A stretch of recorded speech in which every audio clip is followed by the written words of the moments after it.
Good afternoon. Thank you for joining me. My name is Tyler. You are listening to the Consequences of Communication podcast. This is episode 11, Building Relationships, Wedding Planning. I need to apologize up front because I'm really tired, really busy last couple of days. I actually was supposed to record my podcast a couple days ago. This is Monday, right before I'm supposed to have this out. But I need to get this done because I want to make sure that I keep my word to y'all about being on time with these release dates. So today is definitely needing to put in the work as I move everything around on accident. But I'm also really glad that I'm doing this today to also not only prove to y'all or continue with y'all, but to prove to myself that I can actually do this even when I'm tired. So I'm going to try and get through this. I may be a little bit more loopy than normal, but I think we can handle it. Today, we're going to explore the wedding planning, not in details, but more like oversight stuff, like bird eye view of things to think about and what it actually entails, like the setting, the invitees, tips and tricks, and like all of this stuff kind of goes hand in hand together, especially with the last couple of episodes of the Consequences of Communication podcast, because wedding planning happens at the same time as you're engaged, which happens at the same time as the episode before that, like courtship, because courtship just continues, the relationship deepens, you guys talk about time and all that. The question I have for y'all today is, when you make big life-altering decisions, how much time do you take to make the decisions? And I know a lot of that's kind of circumstantial, like for lack of a better term, somebody has you in a situation where you have to make a decision regardless. You can't really think about it too much. You have like 5 seconds or the world's going to end. You know, aside from that, so whenever you have the opportunity to take as much time as you need, how much time do you take? Weddings are a massive undertaking. Traditionally, the bride's family pays for the wedding and the groom's family pays for the honeymoon. And that's traditionally, but we're living in a non-traditional world now. Yay. At least that's what most of the media stuff covers. But it's kind of open for discussion now. But the best way to talk about or to go through this is to talk about it, be open and honest with the communication between all parties involved. Like me, I'm not expecting my parents to pay for the honeymoon at all. I mean, they didn't for the last 2 marriages I had. I'm not expecting the bride's family to pay for the wedding. I'm expecting that to be a burden for me and my future wife. And what I mean by burden is not really an actual burden, but just like we have to pay for it, so we have to be more mindful about it. And we have to come up with a budget for it. An overall theme throughout this is budget plays a huge deal in it, which is why you need to understand who's paying for what. Is the bride's family paying for the wedding? And sorry, my hat's kind of weird like this. This is kind of an interim mix-up thing. My hat's a little weird. I thought it would be cool to do, and what I mean by cool is so I can actually figure out just by looking at a thumbnail on which episode's which episode, and what I did last time. And I also need a haircut, which is why I'm wearing a hat, but I'm wearing it differently. And now that I think about it, I probably should just worn it backwards, but I don't really care right now. We'll chop it up to that loopy thing. Continuing with today's topic. So first you got to figure out who's paying for what and what the budget is, because you want to make sure that if somebody else is paying for it, I would love if somebody gave you a $5,000 budget, you wouldn't go to $4,999.99 or a couple dollars over budget. I would prefer that you keep that significantly under budget, because that's kind of a kind thing to do. That's just my personal take on that. But setting of the wedding and all of the factors that come into play when deciding the details of the wedding is definitely something you need to talk about. The time of day, the time of the month, the time of year are important. And like the time of day, morning, okay, you're still like, do you want the bride to wake up at like 2:00 in the morning to get ready for the wedding and be as beautiful as she can be? Or is this like your 5th wedding that you've been in, and like she could just get up out of bed and y'all go to the county clerk's office and do justice of the peace marriage. I mean, that's really kind of what I prefer right now. But, that's just my personal opinion and my personal take on it. However, if my wife wanted to have a wedding in the afternoon or evening and invite all of our friends, all of our family, then that's what I'm going to do, because that's what she wants. And I love her enough to set my desires aside to let that be okay. The time of the month are important. I'm going to say obvious reasons, but I'm going to say it anyway. You want to make sure that your wedding night is not impeded in any way by any bodily functions known as the menstrual cycle. Like, that's just kind of a ruiner of things for the wedding night and the honeymoon phase, so that's time of the month. But the time of the year is important because it's like, do you want a fall wedding? Do you want a summer wedding? Do you want a winter wedding? Do you want a springtime wedding? And all of those have different factors. Do you have family and friends that have kids that are in school? If so, then winter wedding is doable, but pretty hard. And I classify winter as like right after Thanksgiving or the day after Thanksgiving. That is winter. So you can do it over like a winter break, but then you're also close to Christmas and New Year's. Me, I don't want a winter wedding because my birthday's in December. Yay. So fall and springtime, kids are in school. So if you really want your friends and family to come, but their kids are in school, do you really want to ask them to take time out of their education to come and spend it with you? I mean, you may, but I like being as courteous as I can to everybody. The honeymoon stuff for that, you can go to like Disney World, and it shouldn't be as packed as it would be during the summer, because kids are in school, families or parents are working while their kids are in school, so they can go to Disneyland in the summer. Those kind of things. So all of it depends on each other. There's no one single factor that it's like, hey, I want my wedding on this day because of this, and this, or just because of this one factor. It's, I want the wedding on this day because it's the best day for my friends and family to come, or the best time of year for my friends and family to come. This is the best time of the month for us to have the wedding. This is the best time of day for us to have the wedding because of all of these other factors. I got a discount on the venue. I got my dress for sale, like on sale, not for sale, but I got my dress on sale. Got my tuxes rented for sale. Got all of these other things done. And what I mean by my dress is my bride's dress, like on sale or whatever. But it's a summer weight dress, so you don't want to have it in cold weather. Or it's a winter dress, so you don't want to have it in a warm weather because you don't want to have heat stroke. And wedding, like formal wear is hot anyway. So then after you get the time, like the time of day, time of month, time of year narrowed down, then you also have to have what style of wedding do you want? Do you want a country wedding, or do you want like a region wedding, like Midwest, steampunk, Victorian era, which is kind of like steampunk, but a little bit different? Like, what kind of style of wedding do you want? What theme do you want for that? And what venue do you want for the wedding? Again, if you have a great grandparent or great grandparents that you want to come to the wedding that live in like Florida, like the retirement capital of the world, but you want to have your wedding in the dead of winter in Ontario, Canada, or upstate New York or Montana, or someplace that's really, really cold, that's probably not the best idea. That, especially if you want an outside wedding at that, because then your grandparents are going to be at risk for getting sick. They're, that's not like their joints are going to hurt. The cold weather damages stuff. That's why they picked Florida to retire to, is so that they can have the warm humidity ease their weary bodies. So the distance from where the wedding will happen in relation to where everyone is also determines who's willing to come and who does, the time of year.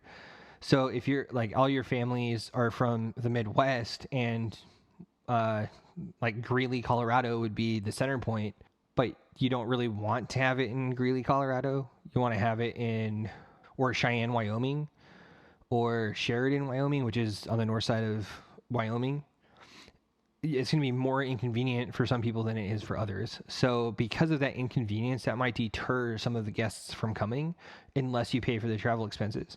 Not saying that you should pay for the travel expenses. You're just saying, hey, friends, I'm getting married here on this date over this weekend. I would love for it if you would come celebrate with me. If you can't make it, I understand. Have that kind of attitude as opposed to, oh, great, they're not going to come, so I have to pay for their expenses to come up here. So that's another wedding expense on top of us paying for everything anyway, which cuts into the budget for other stuff. The size of the venue determines how many guests you can accommodate. If you have single friends, give them a +1 option when they RSVP. Because between now and the next couple months, they could have a boyfriend or girlfriend, like boyfriend if they're a girl, girlfriend if they're a guy, come to your wedding. Or they could just have a friend come to the wedding as well. Like, you want to make sure that you leave that option available. And you also need to make sure that you require RSVPs so that you have an accurate count. Because and state in the invitation that if they don't RSVP, there will not be room for them at the wedding, which is the whole purpose of an RSVP. Which RSVP is French abbreviation for Respondez-vous, s'il vous plaît, which is respondez. Is to respond. S'il vous plaît is the most formal way to say please. Please respond. So we can get a head count and do stuff. So if you have that communication in the invitation and make sure that it's clear, then whoever does an RSVP doesn't have a spot. And that's on them. Like, I'm sorry you didn't RSVP, but you had plenty of time. Make sure you have an RSVP date. So like, hey, RSVP by 3 weeks before the wedding or 4 weeks before the wedding, so you can make sure that you have table arrangements if that's what you do in the reception. You need to decide if you want to have an indoor or outdoor wedding, so that needs to be talked about. You also need to talk about, are you going to have a reception? How long of a reception? Because that's pretty important. And at the reception, is there going to be music, and are you going to have dancing? And if you are going to have music, then are you having a live DJ, a live band, or are you just have a playlist that you're leaving up to one of your friends to run through the sound system? All of those are key things, like things that you need to discuss. I would love to have a reception that has like a first dance, a wedding cake, or cutting of the cake, and like have it be a couple of hours and have dancing. I love to dance classy stuff, and what I determine as classy stuff is like two-step, waltzing, are the two that I'm comfortable with pretty much anybody that I know. But blues dancing, I really enjoy blues dancing, but that's more of an intimate dance, and I believe the same with salsa. So I know the basic steps of salsa. I can do a little bit more in blues. Waltz, I can do about the same as blues, but I think I have a little bit more dips and spins and stuff with blues.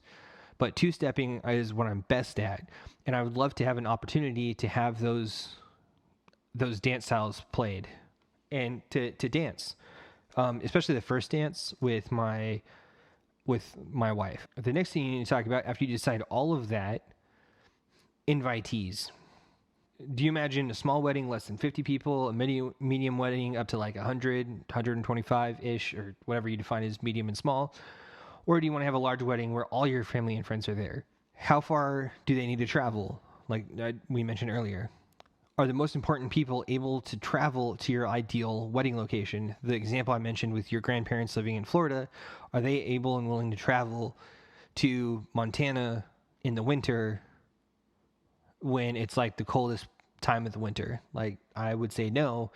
And if they really mean that much to you, then you should be able to accommodate a different location, or at least a different time of year, to where it's easier for them to access everything. Because the last thing that you want at a wedding, which is a celebration of two families coming together, is an external family member slipping and falling, breaking a hip, and ending up dying from an infection because they can't get it they can't have surgery because of their age. That is horrible. You don't want that going into a marriage. You really don't. That hasn't happened to me, but I could just imagine the horrifying thing. Yeah, we got married, but my grandma broke a hip and ended up dying a couple weeks later because of an infection. And I feel really bad about it, because if we would have just did A, B, C, or D, then she would still be alive, or at least she wouldn't have died at my wedding, or because of coming to my wedding. Are there members of your fiance's family that you don't like? Like, are there members? Like, hey, I don't like your third cousin named Joe. He's kind of a creep. Or I don't like your great aunt Ruth because she's crazy. Like something like that. I think that definitely needs to be discussed about, especially when you're inviting people to your wedding. Are there people that just despise each other that need to be separated? Like, does your aunt Ruth hate my cousin Tony? And they just need to be on like complete opposite sides of the room during the reception. Those kind of things. But at the end of the day, it's y'all's decision as a couple. And the key word is as a couple. That means if I'm like, just my concession earlier is I would prefer justice of the peace, close friends and family. That's it. However, I'm willing to give that up. I'm willing to sacrifice that so my wife is happy. But if I'm sacrificing that and then she just decides to run with it, like way past what I'm comfortable with, even though I'm like, hey, this is pushing, like this is going to be beyond my comfortable level in this kind of environment, I would appreciate it if we kind of pulled back a little bit, maybe cut down some invitees or some people that we want to invite to it. And then she just like continues to go and invites 3 times as many people and they all show up. Like that's not a good time, because it's coming together of the couple, not one ideal over another. It's y'all's wedding. Now, some tips and tricks, which is probably one of my favorite parts. Go through a wedding planner or a friend that is good at planning things that is willing to do this for you. Like, that's kind of the cheap option. So wedding planner, they do this professionally. They know things, they know questions to ask that aren't covered in this description or in this episode, because I don't know them. I don't really care to know them, at least not yet, because it's not pertinent information to me in my life currently. However, these are things that I suggest and I've observed from other weddings and having gone through too. It sucks. So if you have somebody who's able to help you with wedding planning, go ahead and use them. See if they're able to. Like, they will remember a lot of things for you and keep you on track to getting the things done in a timely manner. Like, if you're delaying picking the colors for your wedding, then they'll be like, hey, you need to come up with an answer to me by the end of day on what colors you want for your wedding, so we make sure we have everything that you want. And they're pushing that hard because, 1, you're paying them to push you that hard, and 2, they know what they're doing. And they also want you to refer them to your single friends that will get married in the future. So, it's best for them to do what's best for your interest and you're on the day. The second tip I got for y'all is you're not going to agree on every detail of the wedding. Discuss it with your future spouse. The venue. I want Justice of the Peace. She wants a wedding at Stonehenge and inviting 3 million people. Like, that's not happening. No, that's ridiculous. Unless the 3,000 or the 3 million people are bringing their own food and bringing us all like a $2 gift card. That'd be amazing. Or a $2 gift, like a $2 bill. If each of them brought us a $2 bill and like 3 million people came, I'd be like, okay with it, because I'd be a 6 million, like we would have $6 million, which would be nice because we'd be pretty much set for life at that point, or, pretty close to it. And we can use that money we can have more income based off that, so we wouldn't have to work for the rest of our lives, just run stuff, like operate businesses and stuff like that, which would be cool, or invest in real estate and have everything paid for the rest of our lives, which would also be cool. I digress a little bit, but you need to have that communication with your spouse and be specific and have a reason why, other than I just don't like this. Like, I don't like this because A, B, C, D, or whatever your reason is. I don't like the colors yellow and red because it makes me really uncomfortable and makes me want to leave the place. And I know those are your favorite colors, so if we could pick red or yellow and then pick a complementary color, I would prefer that. Like, that's doing something that way. The next tip and trick that I have, know that the wedding idea in your mind is going to be too perfect to be a reality in this world. Meaning that things will go wrong. You just need to roll with the punches. Another way to put this is the perfection of the wedding really more important than your happiness on your wedding day. The purpose of the wedding is to bring two people to a covenant relationship before God, family, and friends to become one. I say as long as that happens, that's great. Like, as long as y'all are focused on, okay, the wedding's not going to be perfect. You both understand that. And you both have this ideal wedding scenario in your head. You're just seeing what overlaps in both of yours and what's more feasible in each ideal and putting them together as best as you can. Because you're getting married not to have a huge wedding. You're getting married because you love this individual. Like, you love your fiance. You love your soon-to-be wife or your soon-to-be husband. You love them. That's why you're going through this. That's why you're getting married. That's why you're doing this. You're not doing it just for the one night. You're doing this for a lifetime of friendship, a lifetime of love, a lifetime of supporting each other, and a lifetime of happiness and laughter together. That's why you're doing it. That's why you're getting married. That's why you decided to, gentlemen, to take a knee and propose. And I say, with the whole like bending the knee and proposing that way, if you feel like bending a knee and proposing that way, great. If you don't, great. It's you. As long as you are unapologetically you, when you propose, that's great. Because she's marrying you, not a ripoff of something else. The next tip I have for y'all, this isn't a trick, this is a tip. Make sure to have patience with the process and with each other. Keep your eyes on the prize. Like I just said, you're focused on the wedding because that's a huge event, or you're not focused on the wedding. You are focused on the life that you're going to build together. The wedding is just the first major step to get to the rest of y'all's life together, to start building that family. And the last tip I have is really for the guys.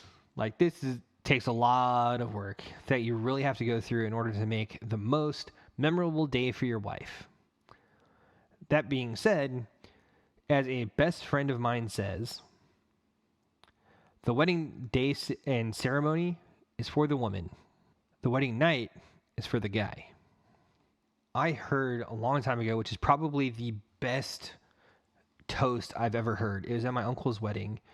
I think I was like 12 or something. I don't remember. Somewhere in there, like 11 or 12. One of the groomsmen, it might have been the best man, but it was part of the wedding party, was toasting and said, the last thing I want to say to y'all, and the best key to a happy, healthy marriage, is live every day like it's your last and every night like it's your first. Which is a really interesting dynamic. Yeah, it's kind of maybe coming across as a little pervy to some, or horn doggish to some. But at the same time, if you live every day like it's your last, that means you're cherishing that person. You're loving them. You're respecting them. You're encouraging them. You're loving on them, not just loving them, but loving on them. You're showing them kindness, courtesy. Like, you're showing them everything positive, right? And then you're living every night like your last, or like your first. So every day like your last, every night like your first, is you're making sure that you're showing each other love. And through sex, you're coming together and creating a closer bond than you've ever had before. And that's a very important thing for a long-term monogamous couple, is having sex with each other. And now that we've done that, we're going to revisit the question, how much time do you think goes into wedding planning now? How did it change throughout this podcast? Go ahead and let me know in the comments or a review. We'll get to that then. But the homework now is think about where you want to go and do on your first trip as a married couple for your honeymoon. And this is also technically part of wedding planning because you got to figure out your escape plan from the reception. So best is like wedding, reception, leave. Like, let everybody know that you're leaving. Don't just leave. because they're all there for you and to celebrate your marriage. So you let people know that you're leaving. Y'all spend a night in a hotel, and then you leave to go on your honeymoon, wherever that may be. So that's your homework, is think about where you want to go on your honeymoon. If today's episode of Consequences of Communication has helped you, then please like, subscribe, share this audio, or share this podcast with your friends, your family, or if somebody special came to mind when you were listening to this, share it with them. Thank you for tuning in to this episode of Consequences of Communication. I really do appreciate it taking time out of your busy day to spend listening to this podcast. I really do appreciate it. The next time that we'll release an episode is March 5th, 2024 for Consequences of Communication, episode 12, Building Relationships, Honeymoon Phase. It's going to be fun. I'll talk to you all later. Until then, take care and enjoy.